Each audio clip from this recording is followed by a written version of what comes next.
How to resize an image. Hello everyone, welcome back to our channel and today we are back again with a new video.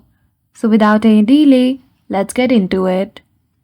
For that, firstly open any one of the web browser and open Google Doc.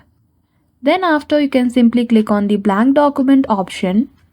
Here to simply resize an image, firstly we need to insert it. So for that, in the top, you will see the option of picture. Simply click on it and choose the option of upload from computer. Now from here, you can simply choose the image which you want to include and resize in Google document. Once you do, simply click on open and shortly that image will be included in our document file. Now to resize, firstly click on the image using your cursor. You can simply resize it using the arrow. If you want to change the size of the image manually, tap on the picture. After that, simply click on image option at the top.